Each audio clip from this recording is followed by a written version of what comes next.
नमस्कार दोस्तों, आप सभी का मैथ्स विक्रम बनाट यूट्यूब चैनल पर हार्दिक स्वागत है। आज अपन बात करने जा रहे हैं जो अपन जीडीसी के प्रीवियस ईयर के जो क्वेश्चन सोल्व कर रहे हैं उसके अंदर आज अपन 25 जून 2018 में क्वेश्चन का एग्जाम आयोजित हुई थी, उसका क्वेश्चन पेपर क्या करेंगे अपन आज यहाँ पे सोल्व करेंगे। तो देखिए, अब आपको यहाँ पे स्क्रीन पर दिखाई दे रहा है कि 2018 में जीडीसी का एग्जाम हुआ था, सीसीटीसी का हुआ था एग्जाम। तो मेरा ये करवाने का उद्देश्य ये है नहीं कि आप ये सीसीटीसी का एग्जाम देकर इसको छोड़ दोगे, नहीं। क्योंकि देखिए दोस्तों, अगर आपने एक्सपीरियंस हो आपके पास में कंपटीशन का एग्जाम का, तो एग्जाम में क्या होता है, एक प्रश्न के एक एग्जाम में जो प्रश्न आते हैं वो दूसरे एग्जाम में अपने को क्या देखने को मिलते हैं। इसलिए प्रीवियस ईयर के आपको अगर कहीं से भी पेपर मिले ना जीडीसी के, कोई से पोस्ट के होता है, आपको सब क्या करना है, निकालना है, यानी सबको सोल्व करना है, ताकि आपको आपकी जो तैयारी और स्पीड है वो अच्छी हो जाएगी।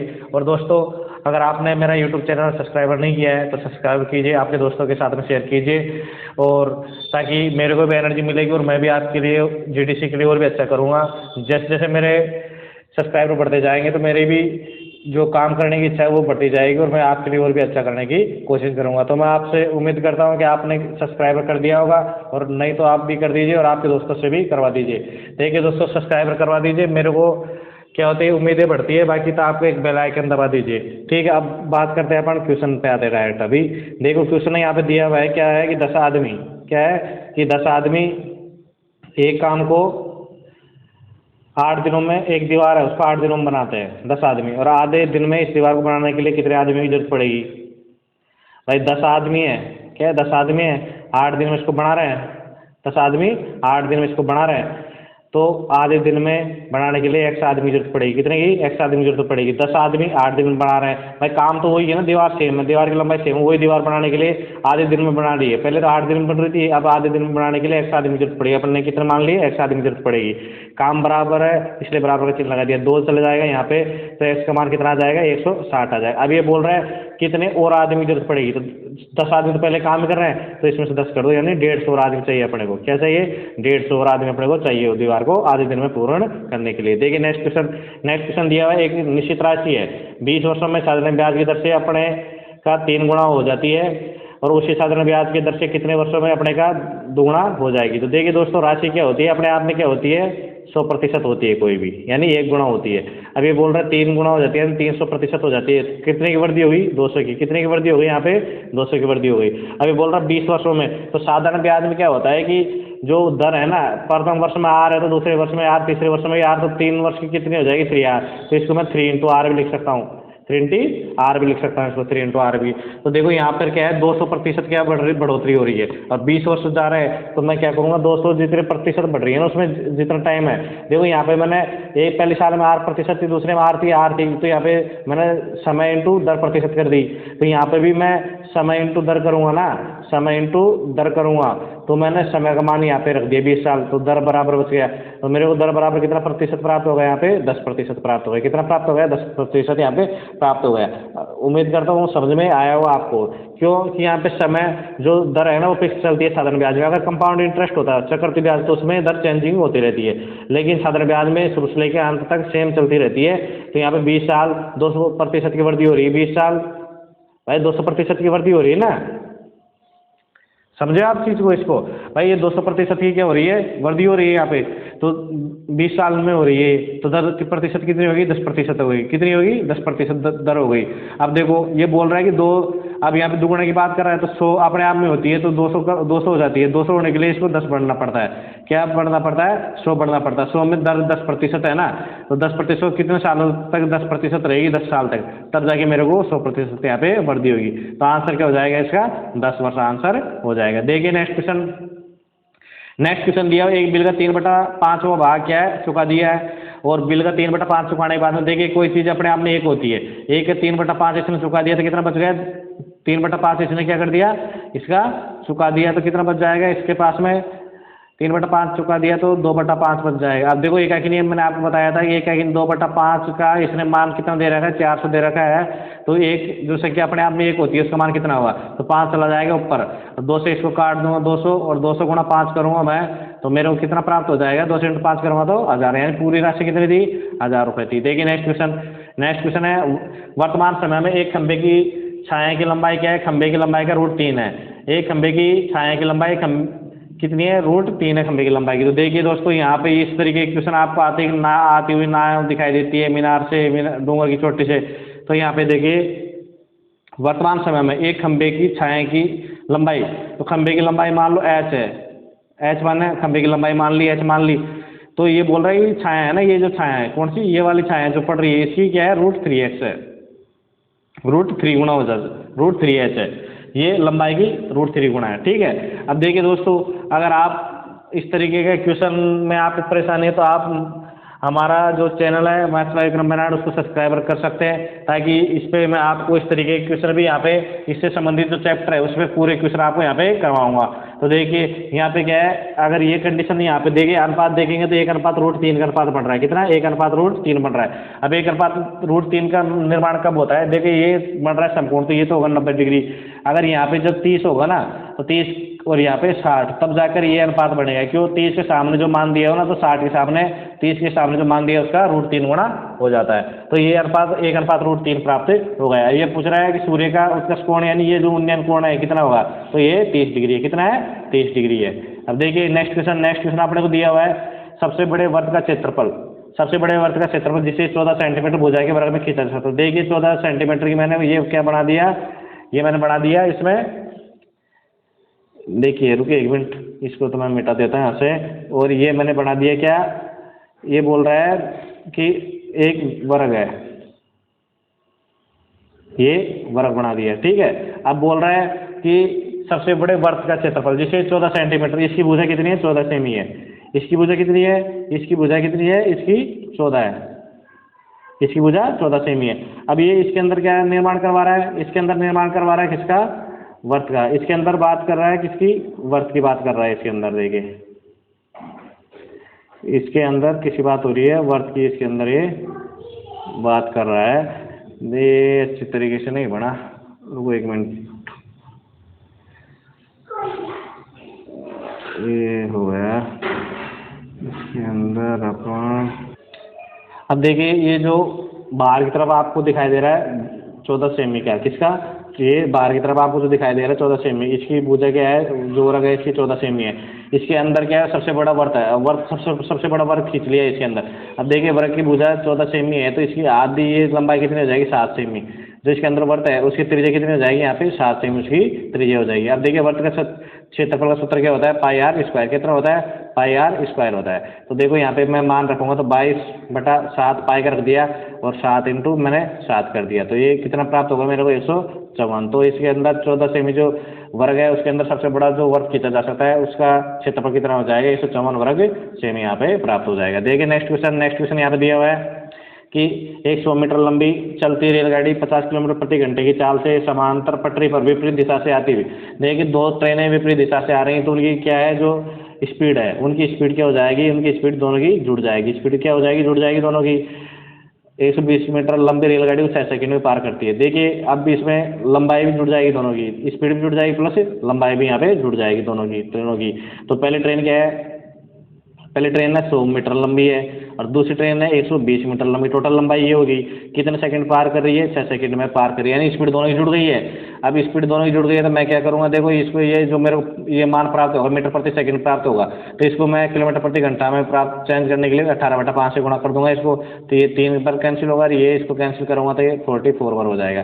तो मेरे को जो आंसर प्राप्त हो जाएगा यहाँ से कितना प्राप्त हो जाएगा, यहाँ पे 132 किलोमीटर प्रति घंटा। अभी ये क्या है, 132 किलोमीटर प्रति घंटा है ना, दोनों की स्पीड का योग है। अब यहाँ पे एक की स्पीड दी हुई है कितनी, 50, तो 132 की किस का योग है, 50 प्लस अपन जो ज्ञात कर रहे हैं उसको मैंने x मान लिया। ठीक है, दोनों का योग क्या है, 132 है, तो यहाँ पे 50 में कम कर दूंगा तो 82 किलोमीटर प्रति घंटा मेरे को यहाँ पे प्राप्त हो जाएगा। ठीक है, आगे समझ में आपको, उम्मीद करता हूँ आपको समझ में आ रहा होगा। अगर आप समझ में आ रहा है तो आपके दोस्तों के साथ में शेयर कीजिए और चैनल को सब्सक्राइब कीजिए दोस्तों, ताकि मेरे को भी एनर्जी यहाँ पे प्राप्त हो और मैं भी एक अच्छे तरीके से आपके लिए काम कर सकूँ। देखिए 80 के यहाँ पे दिया हुआ है कि 80 के 60% का 7/8वां भाग कितना होगा, तो मैं कुछ नहीं करूँगा, यहाँ पे जैसे लिखा है उसको इसी प्रकार से लिख दूँगा, परसेंटेज हटाने के लिए बटा 100 कर दूँगा और 7/8 कर दूँगा।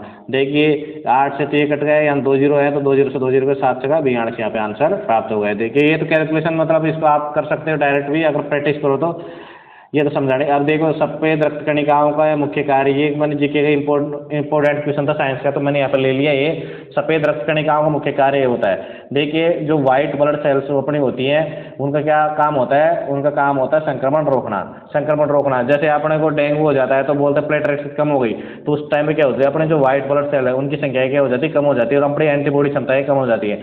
इसलिए दोस्तों कहा जाता है कि हमेशा मतलब आपकी एंटीबॉडी को बढ़ा के रखना जरूरी है। और मैं आपको सजेशन देता हूँ कि देसी इलाज है, देसी है कि अपने पास में घर में एक बकरी आप जरूर रखिए। एक बकरी आप रखेंगे तो उसका दूध पीते रहिए, तो आपको क्या है, उससे आपकी जो वो बोलते हैं ना रोग से लड़ने की क्षमता, वो क्या होगी? विकसित होती है। और इमरजेंसी में भी आपको काम आती है। क्यों? कई बार डेंगू का जो सीजन आता है, अब आने वाला डेंगू का सीजन, तो उस टाइम पे क्या हो जाती है कि बकरी का दूध बहुत ज़्यादा महंगा हो जाता है, मिलता नहीं, किल्लत पैदा हो जाती है। इसलिए मेरा कहना यही है कि आप हमेशा ऐसे पौष्टिक आहार लीजिए जिससे आपकी ब्लड सेल को नुकसान नहीं हो, ताकि आपकी जो एंटीबॉडी की क्षमता है रोगों से लड़ने की, वो क्या बनी रही। तो इसका देसी इलाज यही है, घर वालों को सजेशन करिए कि बकरी का दूध आप पीते रहिए, तो उससे क्या एंटीबॉडी अपने शरीर में अच्छी तरीके से विकसित रहती है। डॉक्टर के पास अपने को जाने की जरूरत नहीं पड़ती है। अब कि जिस रासायनिक अभिक्रिया में ऊष्मा निकलती है उसे कहते हैं ऊष्माक्षेपी कहते हैं। उसे क्या कहते हैं? ऊष्माक्षेपी कहते हैं। और ऊष्माक्षेपी का उल्टा क्या है? ऊष्माशोषी है। अब देखिए जिस रासायनिक अभिक्रिया में ऊष्मा निकलती है, जिस रासायनिक अभिक्रिया में ऊष्मा निकलती है उसको तो ऊष्माक्षेपी कहते हैं, ठीक है, इसका तो आंसर ये हो गया।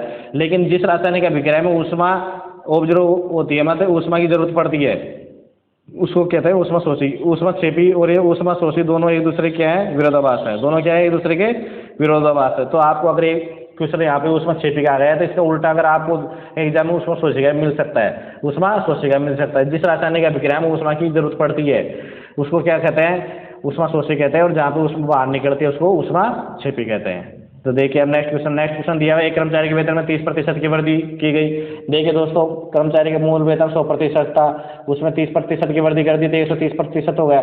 अब नया जो वेतन है उसका कितना हो गया? नया वेतन हो गया 910 रुपये। अब 910 रुपये इसका कितना गुना है? 7 गुना है, तो इसका भी 7 गुना मैं कर दूंगा। तो 7 गुना मैं भी इसका करूंगा तो कितना प्राप्त हो जाएगा? 700। तो इसका मूल वेतन कितना था? 700। ये तो मैं क्या था? प्रतिशत में यहाँ पे लेके चला था, ठीक है। ये तो प्रतिशत में लेकर चला माना था, ये तो मैंने, ये तो नीचे ऊपर वाला तो मैंने माना था, और ये मेरे को प्राप्त हुआ। किससे प्राप्त हुआ? यहाँ से 910 दिया ना, इसकी वजह से मेरे को यहाँ पे पता चला कि 7 गुना। तो यहाँ पे 100 का प्रतिशत का 7 गुना कर दिया तो 700 मेरे को आंसर प्राप्त हो गया। अब देखो अगर ब्याज का भुगतान प्रतिवर्ष भुगतान होता है तो निम्न, अब प्रतिवर्ष भुगतान हो रहा है दोस्तों, तो ये हो जाती है चक्रवृद्धि ब्याज की। किसकी बात हो जाती है? चक्रवृद्धि ब्याज की यहाँ पे बात हो जाती है। ये किसकी बात हो रही है? चक्रवृद्धि ब्याज की। अब देखो जो 10% की क्या है दर है यहाँ पे, तो देखो यहाँ पे चक्रवृद्धि ब्याज में देखो मैंने आपको पहले बताया कि साधारण ब्याज होता है 10% चलती रहती दर, कोई चेंजिंग नहीं थी। पर चक्रवृद्धि ब्याज है तो पहले साल तो 10% रहेगी, दूसरी साल 11% हो जाएगी, और तीसरी साल हो जाएगी 12.1%। मतलब ये इसका ब्याज का भी प्रतिशत इसमें बढ़ता रहता है।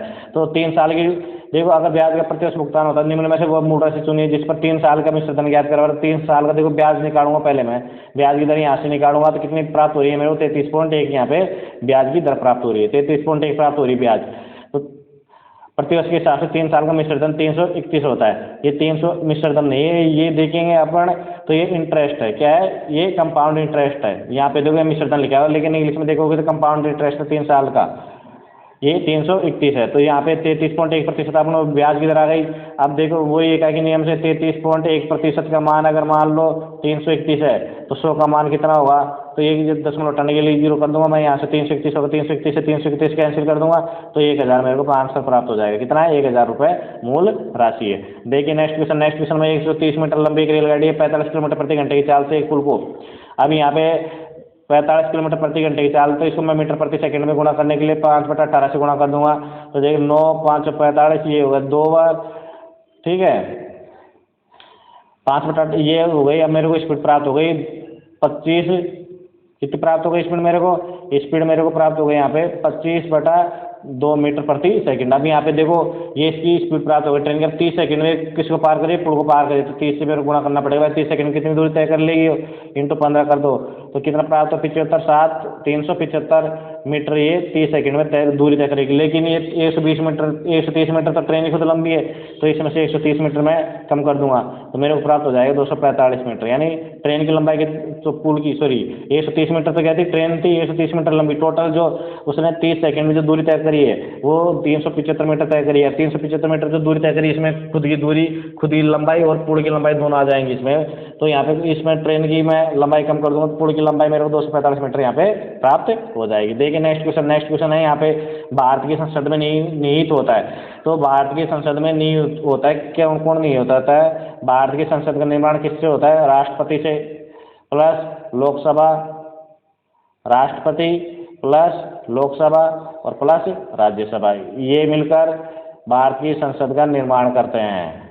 ये क्वेश्चन मोस्टली ज़्यादातर एग्जाम में आपको देखने को मिलता है और ये एसएससी में भी देखने को मिलता है। ये नहीं कि ये रेलवे में मिलता है, ये हर जगह आपको देखने को मिलेगा कि भारत की संसद का निर्माण करते हैं राष्ट्रपति, लोकसभा और राज्यसभा करते हैं। अभी यहाँ पे ये नहीं लिखा हुआ है, यहाँ पे सीधा लिख दिया राष्ट्रपति और दोनों सदन के अंदर लोकसभा और राज्यसभा आ गई। देखिए राष्ट्रपति आ गए इसमें, और लोकसभा और राज्यसभा के जितने प्रतिनिधि है वो भारतीय जनता है उसका क्या करते हैं, वहाँ पे प्रतिनिधित्व करते हैं। इसलिए लोकसभा, राज्यसभा और राष्ट्रपति को मिलाकर भारत की संसद का निर्माण करते हैं। अब देखो यहाँ पे निम्नलिखित आंकड़ों का बहुलक निकालने के लिए, देखिए बहुलक निकालने का एक सूत्र होता है, बहुलक निकालने का एक सूत्र होता है, क्या होता है? 3 माध्यिका, क्या होता है? 3 माध्यिका -2 माध्य होता है, ये होता है -2 माध्य, ये होता है बहुलक निकालने का जो मैथमेटिक्स में सूत्र चलता है। लेकिन अगर आपको कॉम्पिटिशन के एग्जाम में ज़्यादा क्वेश्चन इसी तरह के मिलते हैं, यहाँ पर जो संख्या सबसे ज़्यादा बार रिपीट हो रही है, जो संख्या मैनी टाइम रिपीट हो रही है ना, वही क्या होगी? बहुलक होगी। अब देखो निम्नलिखित आंकड़ों का बहुलक यहाँ पे ज्ञात करवा रहा है, तो यहाँ पे अपन बात करेंगे 70 की। 70 क्या है? सबसे ज़्यादा बार टाइम पे यहाँ पे दी हुई संख्या में रिपीट हो रहा है, बाकी 3 बार रिपीट हो रहा है, 80 2 बार हो रहा है, 90 भी 2 बार हो रहा है, तो 70 सबसे ज़्यादा बार रिपीट होने के कारण यहाँ पे क्या हो गया? बहुलक हो गया। तो इसका आंसर क्या हो जाएगा? 70 हो जाएगा। देखिए नेक्स्ट क्वेश्चन है, दो संख्याओं का लसाअ उनके मैसा का 14 गुणा है। तो लसाअ क्या है? लसाअ एलसीएम और देख एचसीएफ को मैंने क्या मान लिया? एचसीएफ को मैंने मान लिया एक्स, एचसीएफ को मैंने एक्स मान लिया, जो उसका जो एलसीएम है वो कितना हो जाएगा? तो 114 एक्स हो जाएगा। क्यों? मैसा का क्या है? 114 गुणा है। अभी ये बोल रहा है लसाअ और मैसा का योग कितना? 2300 है, तो लसाअ और मैसा को जोड़ूंगा तो 115 एक्स हो जाएगा। 115 एक्स बराबर कितना है? 2300 मेरे को प्राप्त होगा। तो यहाँ से इसको काट दूंगा, कितने बार हो गए? 20 बार। तो एक्स की वैल्यू मेरे को क्या प्राप्त हो गई? 20 प्राप्त हो गई। एक्स की वैल्यू मेरे को 20 मिल गई, ठीक है। अब एक्स की वैल्यू जब 20 मिल गई तो ये मैंने आपको पढ़ाया हुआ है एलसीएम और एचसीएफ के चैप्टर में कि दो संख्याओं का गुणा हमेशा उनके एलसीएम और एचसीएफ का क्या होता है? गुणा होता है। देखिए तो यहाँ पे एलसीएम और एचसीएफ का गुणा करूँगा मैं, एक्स का मान रख दूंगा यहाँ पे, तो एचसीएफ तो मेरे को मिल गए 20 इंटू जो एलसीएम है 114 इंटू ये हो गया 20, तो ये तो हो गया मेरा एलसीएम और ये हो गया एचसीएफ। ये बराबर होगा किसके? दोनों संख्या का गुणनफल के बराबर।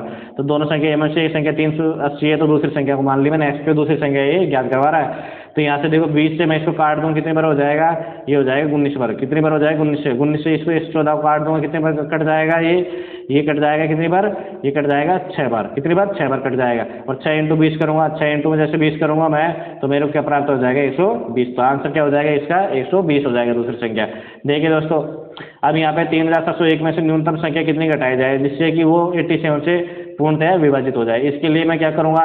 इसके लिए मैं 87 का इसमें डिवाइडेशन करूँगा। इसको जो अपने बचपन में विधि चलती है उसी से क्या हो जाएगी? डिवाइडेशन हो जाएगी। क्या करेंगे? उसी से डिवाइडेशन इसको कर दूंगा मैं, तो ये हो जाएगा 1 वर्ग है इसका, बच गया इसमें कितना? 490। अब 490 बच गया ना इसके अंदर, तो फिर इसमें 5 बार जाएगा, कितना मिलेगा? 435 मिलेगा मेरे को। फिर इसमें बच करूँगा तो 551 प्राप्त हो रहा है, 551 प्राप्त हो रहा है। फिर इसको 6 से मल्टीप्लाई करूँगा तो मेरे को क्या प्राप्त हो रहा है? यहाँ पे 522। अब 500 जो 51 में से 522 करूँगा तो मेरे को बच गया यहाँ पे क्या बच गया? 29, यानी 29 एक्स्ट्रा आ रहा है। अगर मैं 29 इसमें से कम कर दूँगा ना 13701 में से, 13701 में से अगर माइनस में 29 कर दूंगा तो दी हुई संख्या क्या हो जाएगी? पूर्ण तरह से विभाजित हो जाएगी। तो निम्न में से कौन सी संख्या घटाई जाए? न्यूनतम, जिससे कि वो 87 से पूर्णतः विभाजित हो जाएगी। तो न्यूनतम 29 घटाई जाएगी, तो उसके बाद में जो प्राप्त संख्या होगी वो 87 से पूरी तरह विभाजित होगी। अब देखिए, एक व्यापारी अपने सामान पर क्रय मूल्य से 20% अधिक अंक अंकित करता है और नगद खरीद पर 10%। देखो अपने आप में मान लो कोई 100 रुपए की उसने वस्तु खरीदी, उस पर उसने 20 रुपए अधिक अंकित कर दिया, यानी 120% हो गई। ये प्रतिशत में चलते हैं अपन। ये देखिए गणित में क्या होता है, हमेशा सपोज मान के ज़्यादा काम किया जाता है गणित के अंदर। मान के किया जाता है कि यही बोला जाता है कि जो गणित पढ़ते टाइम अगर सपोज करो कि आपकी कटोरी के अंदर सब्जी नहीं है तो आप कोरी रोटी भी खा सकते हो, सपोज करके कि कटोरी के अंदर सब्जी है। इस तरीके के मतलब कहावत बोली जाती है मैथमेटिक्स के बारे में। तो मैथमेटिक्स की स्टार्टिंग ही सपोज से होती है। अगर कोई भी अपन प्रैक्टिकल करते हैं तो उसको पहले अपन मानते हैं, फिर उसको प्रूव करते हैं। जैसे प्रूव हो जाती है तो चीज़ें सक्सेसफुल हो जाती है और वो अपने डेली रूटीन में आ जाती है। तो देखिए यहाँ कोई चीज़ अपने आप में सोती है, इसको 120% उसने क्या कर दिया, 20% बढ़ा के अंकित कर दिया, तो 120% हो गई। उसके बाद में ये बोल रहा है कि नगद खरीदी पर, नगद जो खरीद करने पे क्या दे रहा है, छूट दे रहा है। कितने % की, 10% की ये छूट दे रहा है। तो 90% निकालेंगे इसका, 120 का 90% निकालूंगा तो मेरे को 108 प्राप्त हो जाएगा। भाई 100 रुपये में खरीद रहा था, 108 में छूट देने के बाद भी 108 रुपये बेच रहा है, तो उसको कितना प्रतिशत का लाभ है, उसको 8% का लाभ हो रहा है। कितने का लाभ हो रहा है उसको, 8% का उसको लाभ हो रहा है। अब देखिए नेक्स्ट क्वेश्चन दिया हुआ है यहाँ पे कि यहाँ पे नेक्स्ट क्वेश्चन दशमलव का है और दशमलव चैप्टर को मैंने पूरी अच्छी तरीके से इस तरीके के क्वेश्चन भी आपको पढ़ाए हुए हैं। अगर ये आपको समझ में नहीं आ रहा तो आप मेरा यूट्यूब चैनल है उस पर जाकर देख सकते हैं, आपको डेसिमल के वहाँ पे वीडियो मिल जाएंगे। ठीक है, देखिए दोस्तों यहाँ पर सेम हर में दिया हुआ है और यहाँ पर भी देखिए यहाँ पर भी सेम दिया हुआ है हर में। तो और यहाँ पे जो संख्या प्राप्त हो रही है ना वो 2314 मेरे को यहाँ पे प्राप्त होगी। पर मेन जो रोल है किसका है, दशमलव का है। मेन रोल किसका है, दशमलव का है। तो देखिए पहली बात क्या मैं आपको बताने जा रहा हूँ, यहाँ पे देखो यहाँ पे 2 अंकों पे दशमलव है। अरे यहाँ पे आप यहाँ पे तो क्या है 2 अंकों पे दशमलव है और यहाँ पे आप नोटिस करोगे 7 अंकों पे दशमलव है। अब कितने अंकों पे दशमलव बढ़ गई, कितने अंकों पे बढ़ गई, वो बढ़ गई कितने पे, 5 अंकों पे। 5 अंकों पे दशमलव कैसे बढ़ गई, तो मैंने क्या कर दिया इसके अंदर मैंने यहाँ से गुणा कर दिया, कितनी 5 जीरो से, इसको 5 जीरो से मैंने गुणा कर दिया यहाँ पे। इसको जैसे गुणा करूँगा तो इधर जो भी संख्या प्राप्त है, जैसे ये है ये 0.02314 है, तो इसको मेरे को गुणा कितना करना पड़ेगा, यहाँ पे दोनों तरफ मेरे को 5 जीरो से गुणा करना पड़ेगा। कितने जीरो से गुणा करना पड़ेगा, दोनों तरफ मेरे को 5 जीरो से गुणा करना पड़ेगा। ठीक है, तो यहाँ पे देखो यहाँ पे मैंने 5 जीरो से गुणा कर दिया, तो इधर भी अगर बराबर के मैं इस साइड में गुणा करूँगा लेफ्ट साइड में, तो मेरे को राइट साइड में गुणा करना पड़ेगा। तो मैंने दोनों तरफ क्या कर दिया, 5 जीरो से गुणा कर दिया। अब जैसे यहाँ पे देखो जो ये जो आपको दिखाई दे रही है ना अंश में जो 5 जीरो, ये वाली कौन सी, अंश में जो आपको 5 जीरो दिखाई दे रही है ये वाली, इनको अगर मैं मिटाऊंगा यहाँ पे, तो मिटाने के लिए मेरे को हर में क्या हो जाएगी, दशमलव का निर्माण कर देंगे, हर में दशमलव का निर्माण कर देंगे। लेकिन यहाँ जो इसकी जो इस साइड में तो क्या है भाई, हर है ही नहीं, तो हर नहीं है, तो जो ये जो प्राप्त है ना 0.02314, इसको मैं 5 जीरो से क्या कर दूंगा, इसको गुणा कर दूंगा। यानी 5 जीरो से गुणा करने का मेरा मतलब है कि 1 लाख से इसको क्या कर दूंगा, मैं गुणा कर दूंगा। 1 लाख से इसको मैं गुणा कर दूंगा तो यहाँ पे 5 जीरो से गुणा होगा तो यहाँ पे दशमलव है वो पूरी तरीके से हट जाएगी, तो मेरे को आंसर प्राप्त हो जाएगा 2314, यहाँ पे आंसर प्राप्त हो जाएगा। देखिए दशमलव का रोल है, यहाँ पर कुछ नहीं करना, आपको संख्या सब जगह देखनी, हर में कोई चेंजिंग नहीं, हर में चेंजिंग नहीं है, ओनली चेंजिंग किसका, दशमलव का चेंजिंग है। तो दशमलव का चेंजिंग होने के लिए दशमलव का यहाँ पे देखो 0 बढ़ रही है, दशमलव बढ़ा है। दशमलव क्यों बढ़ा है, यहाँ पे मैंने क्या कर दिया, इसको गुणा कर दिया था 5 जीरो से, तो यहाँ पर भी जो ये मान जो प्राप्त हो रहा है इसमें 5 जीरो से गुणा कर दूंगा। 5 जीरो से गुणा करूंगा तो इसका जो दशमलव लगा है ना वो हट जाएगा, दशमलव हट जाएगा, तो ये आपको आंसर यहाँ पे प्राप्त हो जाएगा 2314। देखिए नेक्स्ट क्वेश्चन दिया हुआ है a प्लस बी का होल स्क्वायर अपॉन ए स्क्वायर माइनस का बी स्क्वायर। तो इसको देखिए दोस्तों खोल देते हैं अपन, तो a प्लस बी हर में स्क्वायर दिया हुआ ना, तो उसको a प्लस बी में लिख सकता हूँ, a plus B A plus B कर दूंगा। बटा में कर दिया मैंने a माइनस का b और a प्लस का b कर दिया। तो देखो यहाँ से a प्लस बी से a प्लस बी कैंसिल हो गया, तो a plus B upon a minus B मेरे को प्राप्त हो गया, तो इसका ये आंसर हो गया डायरेक्ट उत्तर से। अब यहाँ पे देखो यदि वितरण 10, 8, 15, 12 के 25 का माध्य 12 है और के का मान ज्ञात करवा रहा है। ठीक है, माध्य 12 है, तो देखिए कितनी संख्या है, 10, 8, 15, 12 के और 25, यानी यहाँ पे कितने 6 हैं और कितना माध्य 12 है, तो टोटल योग कितना हो जाएगा, यहाँ पे 72 हो जाएगा।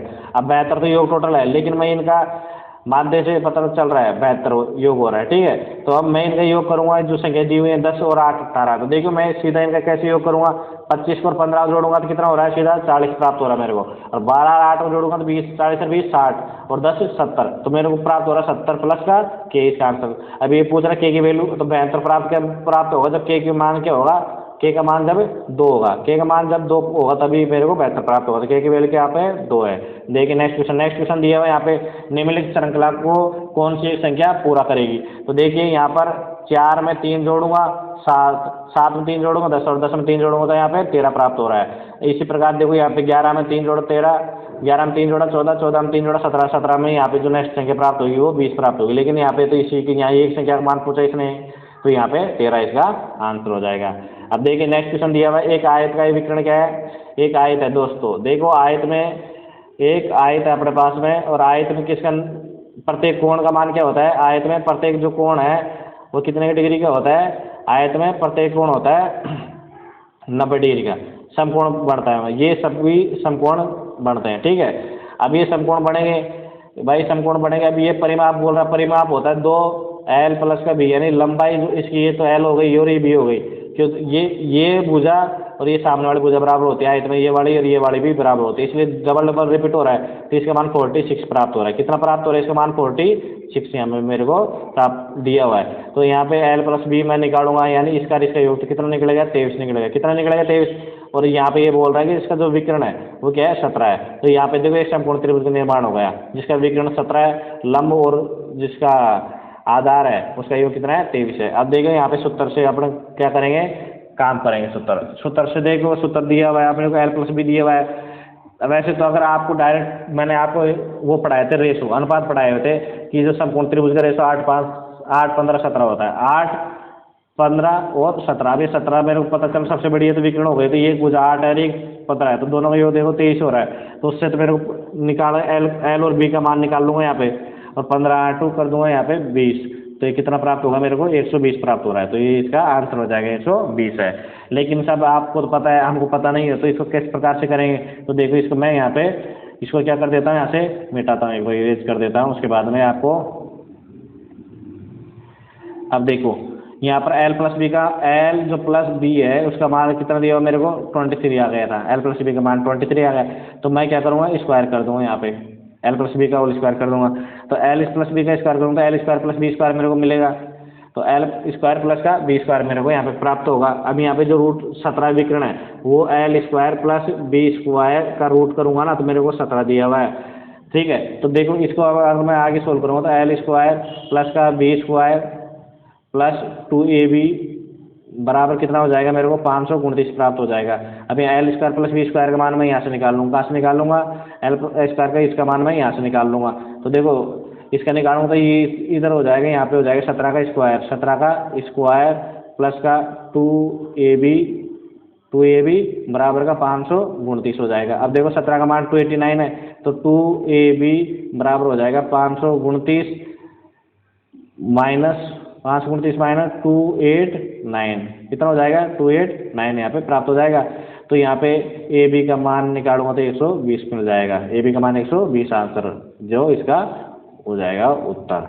अब देखो नेक्स्ट क्वेश्चन दिया हुआ है, एक कार अपने साधारण चाल का 5/7वां चाल से चलते हुए 42 किलोमीटर की यात्रा, 42 कितने किलोमीटर की यात्रा, 42 किलोमीटर की यात्रा कितने समय में कर लेती है। 42 किलोमीटर की यात्रा कर लेती है वो 1 घंटा 40 मिनट और 48 सेकंड में। देखिए यहाँ पे 1 घंटा 40 मिनट और 48 सेकंड कितना दिया है इस लोगों ने। तो देखो यहाँ पे क्या करूँगा मैं, यहाँ पे करूँगा 42 किलोमीटर है, अब यहाँ पे किलोमीटर प्रति घंटा में है, तो इसको भी नीचे वाला जो समय दिया है उसको मैं घंटे में चेंज करूँगा। अभी देखो स्पीड निकालूंगा इसकी 42 किलोमीटर है, ठीक है। अब मैं इसके लिए क्या करूँगा 1 घंटा प्लस जो 40 मिनट दिया है इसको घंटे में चेंज करने के लिए 60 से भाग दूंगा, प्लस जो इसमें 48 मिनट दिया हुआ है मेरे को इसमें चेंज करने के लिए 3600 से मैं इसमें भाग दूंगा।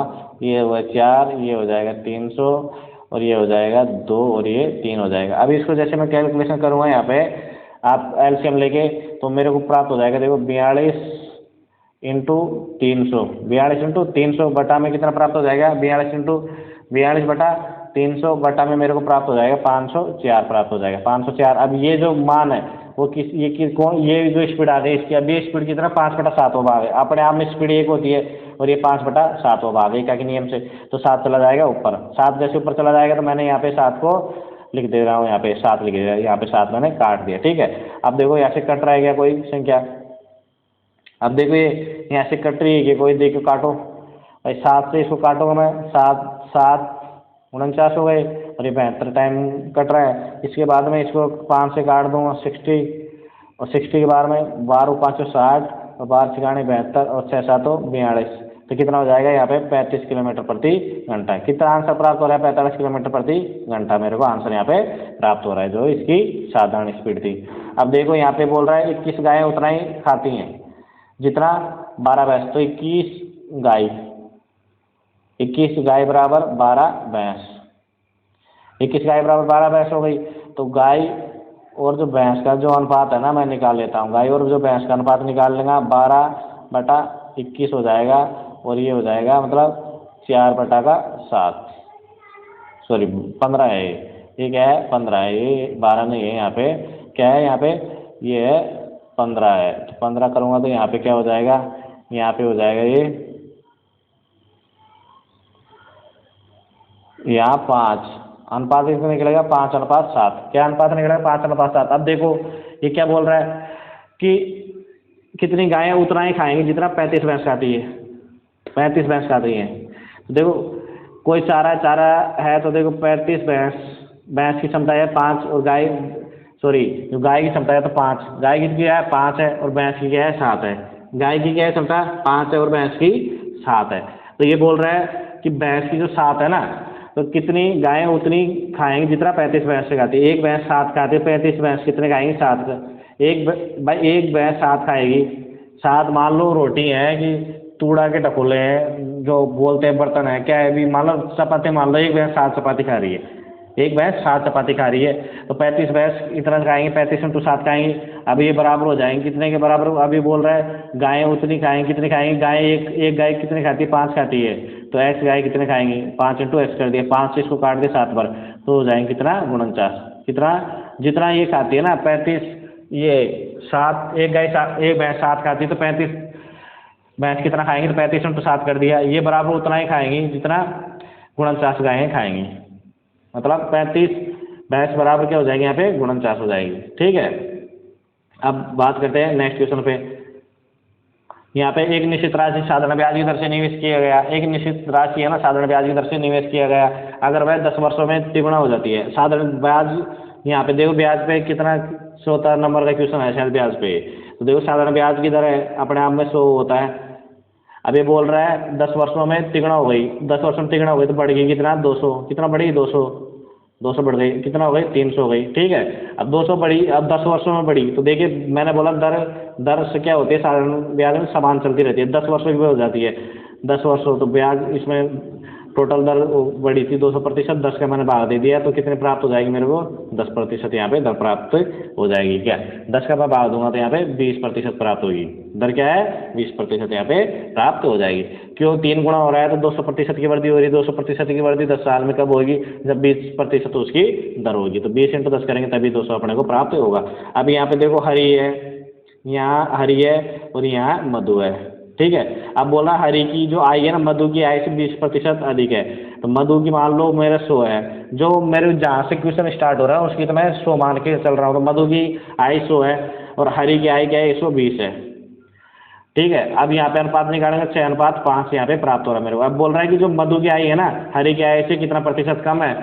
कितना प्रतिशत कम है? तो देखो मेरे को ज़्यादा समस्या नहीं होगी, इसके लिए मैं हरी की जो मधु की आई है ना, हरी की आई से, हरी की आई 6 है और मधु की आई 1 कम है, तो 6 के अनुसार मैं इसका निकाल दूंगा रेशो, तो 6 का निकालूंगा 16 सही 2/3 मेरे को यहाँ पे आंसर प्राप्त हो जाएगा। तो मेरे को सीधा मतलब इसको इतना बड़ा नहीं करूँगा, इसलिए मैंने यहाँ पे रेशो निकाल लिया। 1 कम है, किसके सापेक्ष निकाल लिया? हरी के सापेक्ष, हरी का मैंने नीचे मान लिख दिया, इंटू प्रतिशत के लिए 100 से मैंने मल्टीप्लाई कर दिया। देखिए नेक्स्ट क्वेश्चन दिया हुआ है यहाँ पे, ए का मान ज्ञात करना है। मेरे को क्या करना है? ए का मान ज्ञात करना है, तो इसके लिए मेरे को कुछ नहीं करना है, सीधा मेरे को वज्र गुणनखंड यहाँ पे एक दूसरे की तरफ लेके जाना है। तो 7a प्लस का क्या हो जाएगा? 28 बराबर हो जाएगा 5a माइनस का 10 हो जाएगा, तो 5a को मैं इधर लाऊंगा तो मेरे पास प्राप्त हो जाएगा 2a।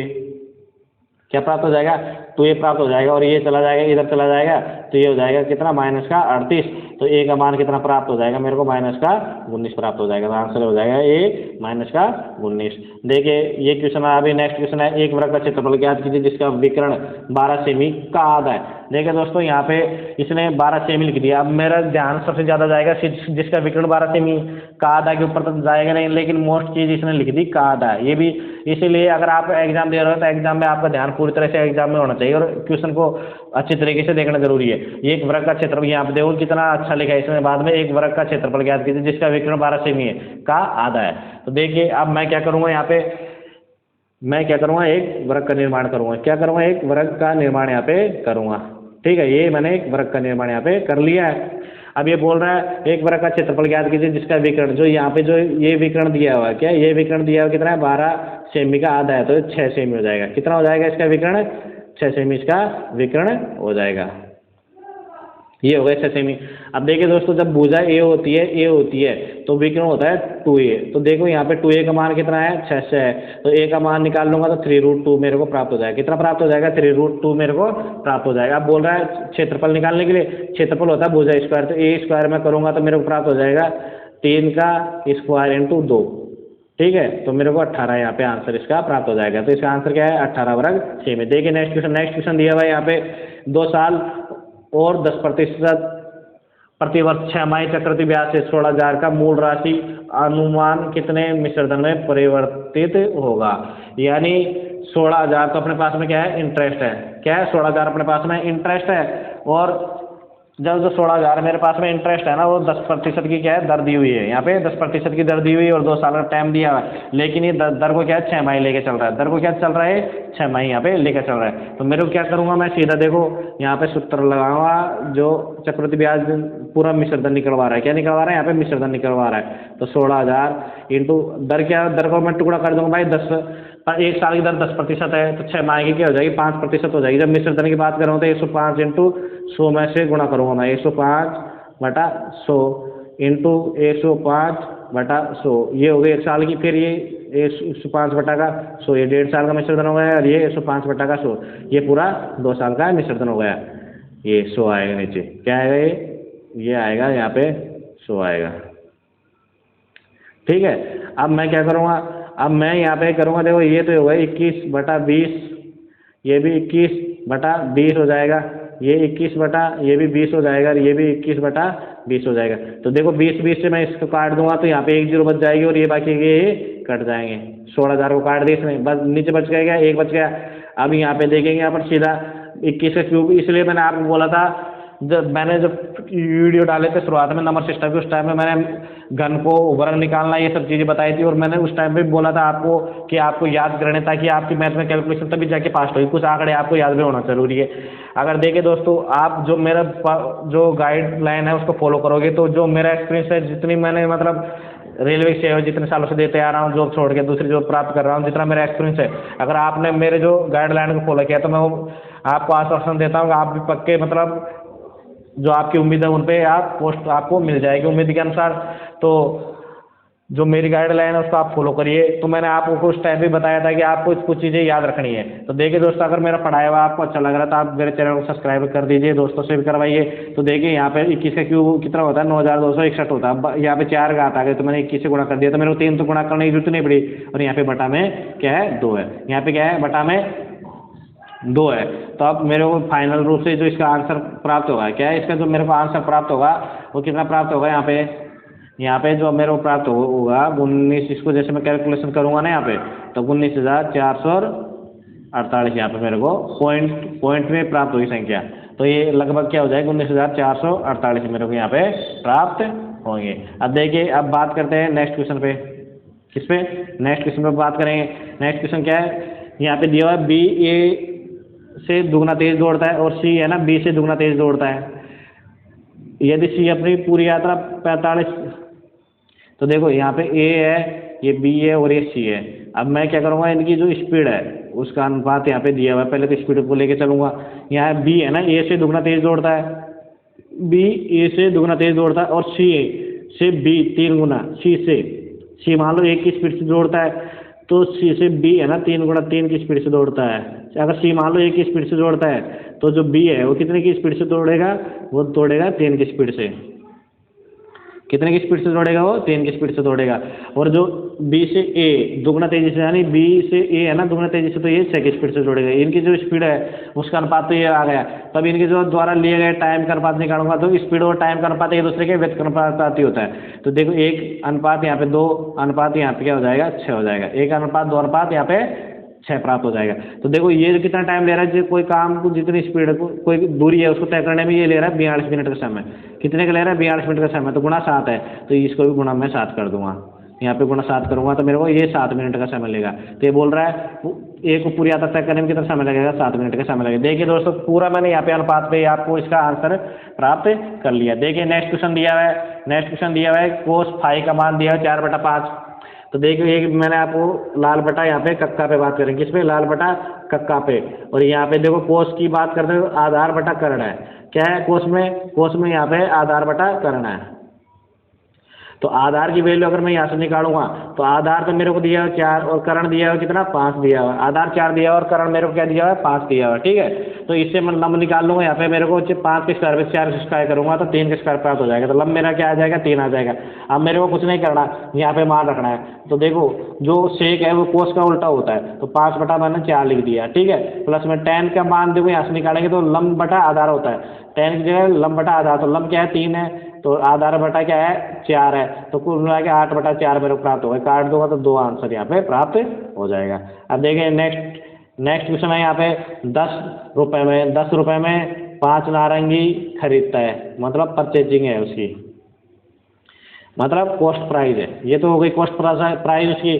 और 15 रुपये में ये क्या है, 15 रुपये में ये 6 बेचता है, ये इसकी सेल्स प्राइस है। अब इसका लाभ प्रतिशत ज्ञात करवा है, तो इसके लिए मैं इसको देखो यहाँ पे इसको इससे गुणा कर दूंगा और ये इसको इससे गुणा कर दूंगा। तो ये जो रुपये से गुणा होगा तो ये तो हो जाएगा इसका कॉस्ट प्राइस, और जब ये इससे गुणा होगा तो ये हो जाएगा इसका सेल्स प्राइस हो जाएगा। ठीक है, तो देखो मतलब ये तो आपको कॉस्ट प्राइस का जो रुपये है उससे मैंने इसकी वस्तु की संख्या से गुणा कर दिया, तो मेरा जो प्राइस हो गया कॉस्ट प्राइस तो कितना हो गया, 60 रुपये हो गया। और जो सेल्स प्राइस है वो मेरा कितना हो गया, 75 रुपये हो गया। तो मेरे को लाभ कितना रुपये हो गया, 15 रुपये हो गया। तो 15 का लाभ कितने रुपये, 60 रुपये, इंटू मैं कर दूंगा 100 से गुणा। तो 15 से 60 और 4 से 100 काट दूंगा, 25% मेरे को यहाँ पे प्राप्त हो जाएगा। तो देखो सबसे बड़ी चीज़ है यहाँ पे कि यहाँ पे मैंने लिख दिया है, क्या कर दिया, यहाँ पे मैंने जैसे लिख दिया ना इनको, तो इनको क्या करना मेरे को यहाँ पे इसको इससे गुणा करना और इसको इससे गुणा करना। अब जैसे ये वस्तु की संख्या इसकी सेल्स प्राइस वाला पैसे के पास कॉस्ट प्राइस वाला पैसे पास में जाएगी ना, तो इनका गुणा होने के बाद मेरे को जो कॉस्ट प्राइस प्राप्त हो गया।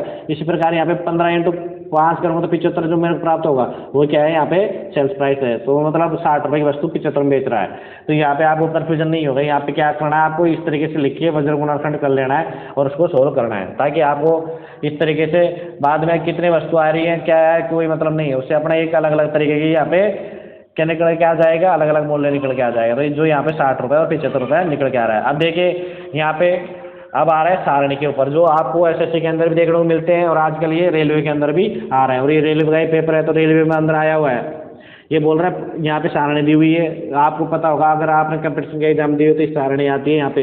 ये पाठशाला सेकंड में देखिए इजी क्वेश्चन होते हैं। बाकी क्या होती है इसमें आपको ध्यान रखना जरूरी होता है कि प्लस माइनस में आपको क्या नहीं होनी चाहिए, गड़बड़ नहीं होनी चाहिए। और बाकी तो इसमें पूरी कैलकुलेशन आपको दी हुई रहती है। अभी बोल रहा है पाठशाला सेकंड, जो पाठशाला ये जो सेकंड दी हुई है, मैं सभी खेल खेलते हुए औसत बच्चों, तो सभी खेल खेलते हैं औसत बच्चे हैं। तो मैं क्या करूँगा, देखो यहाँ पे पाठशाला में सब खेलने वाले 200 जो मेरे को दिए ना 800 तो एक जोड़ दिए मैंने सीधे।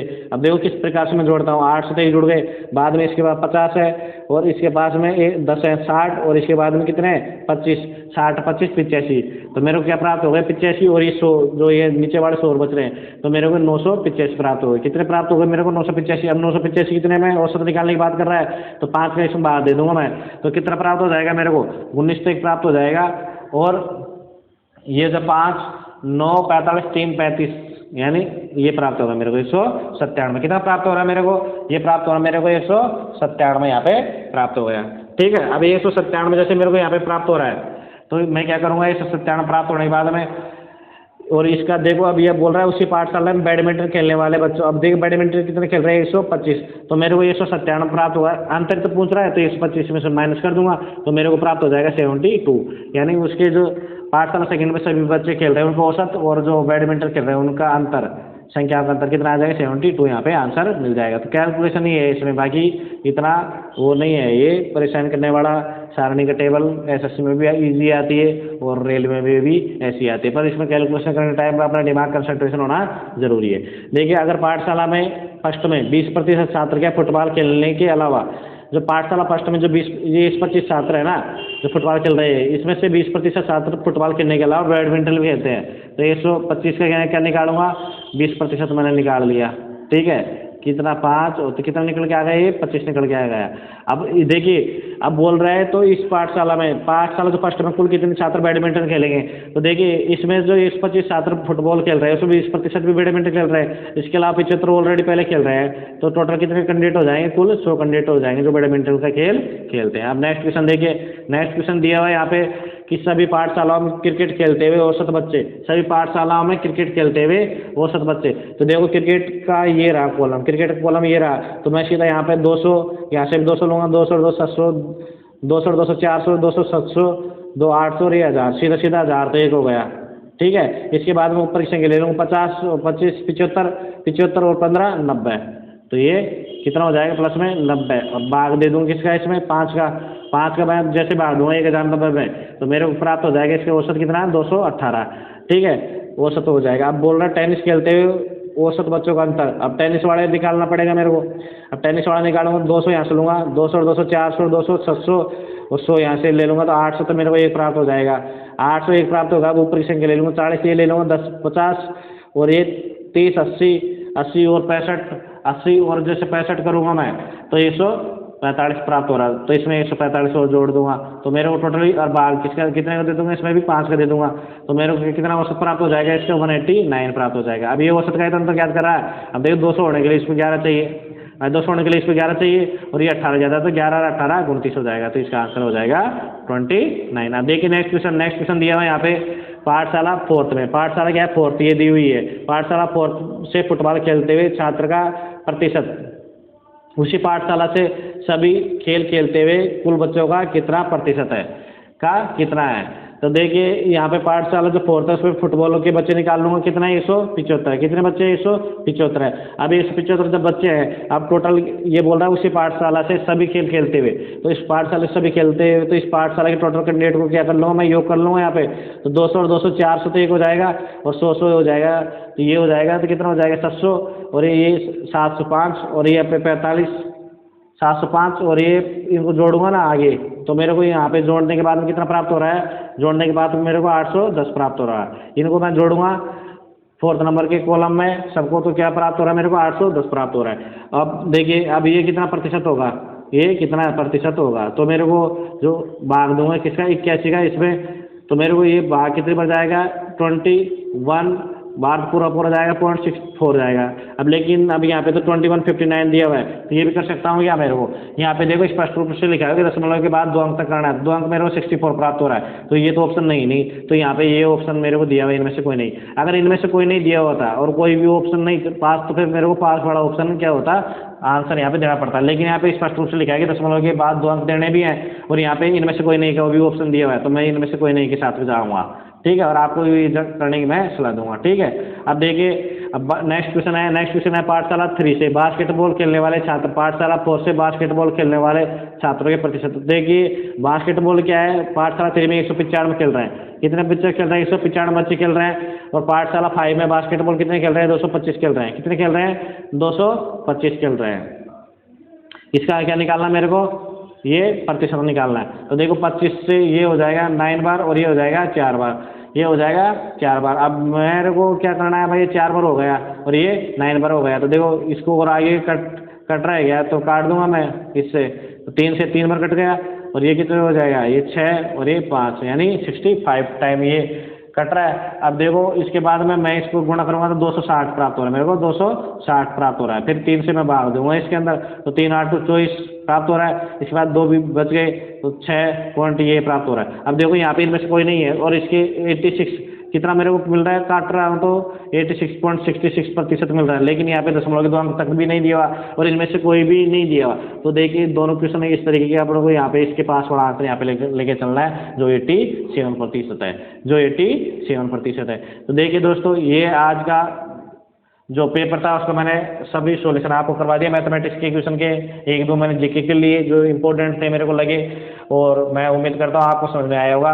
अगर आप जीडीसी की तैयारी कर रहे हैं तो आपके दोस्तों को जोड़िए और आप भी हमारे यूट्यूब चैनल को सब्सक्राइब कीजिए, दोस्तों से करवाइए। जैसे जैसे मेरे को सब्सक्राइबर गेन होंगे तो मेरा मोटिवेशन बढ़ेगा, तो मैं आपको एक्स्ट्रा भी फैक्ट यहाँ पे देने की कोशिश करूंगा और उम्मीद करता हूँ और आश्वासन भी देता हूँ। नहीं, उम्मीद नहीं, मैं आश्वासन देता हूँ। अगर आप मेरे यूट्यूब चैनल पर जब तक आपके एग्जाम होगी, जब तक लगे रहे, तो आपको मैं जीके भी और मैथमेटिक्स भी और प्लस में रीजनिंग के भी अभी मैं वीडियो डालूंगा, तो वो आपको अच्छे तरीके से करवा दूंगा और आपका सिलेक्शन हो जाएगा। तो देखिए दोस्तों, आप मेरे को आपसे चाहिए फीडबैक, तो आप मेरे जो सब्सक्राइबर उनको गेन करवाइए जल्दी से जल्दी, ताकि मैं आपको और भी चीज़ें यहाँ पे दे सकूँ और भी फैसिलिटी यहाँ पे आपके साथ में बढ़ाकर आपको अच्छी तरीके से समझा सकूँ। तो आप सभी का वीडियो देखने के लिए धन्यवाद।